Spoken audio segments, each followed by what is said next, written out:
আমি যদি নির্বাচিত হই, তো নির্বাচিত হওয়ার আসলে প্রথম যে কাজটা হবে সেটা আমি করব হচ্ছে একটা বেসিক যে আইন কানুন সম্পর্কিত একটা শিক্ষা, একটা সহশিক্ষা, এই শিক্ষা কোর্সটা চালু করা, এটা আমি করব।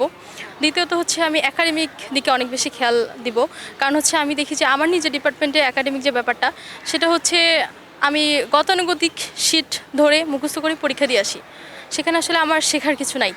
আমি আলাদা কোনো কিছু পাচ্ছি না, না ইন্টারেস্ট, না হচ্ছে গবেষণা কোনো কিছুই পাচ্ছি না। তো বর্তমান যুগে এসে যুগের সাথে তাল মিলিয়ে শুধু সব কিছুই কিন্তু অনেক উন্নতির দিকে এগিয়েছে, কিন্তু আমাদের শিক্ষা কারিকুলামের কোনো উন্নতি হয়নি।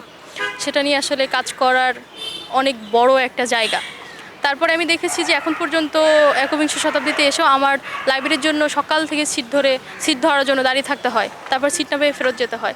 এখন পর্যন্ত আমার বিশ্ববিদ্যালয়ে একটা লাইব্রেরি নাই। এটা নিয়ে আমি কাজ করতে চাই।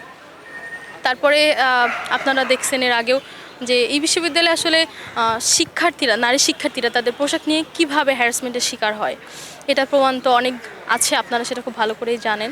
তো এটা নিয়ে কাজ করতে চাই। আমার ক্যাম্পাসে আসলে ভবঘুরে পাগল রিক্সাওয়ালা পর্যন্ত নারীদেরকে অনেক হেনস্থা করে, স্লাট শেমিং করে, বডি শেমিং করে, অনেক কিছু।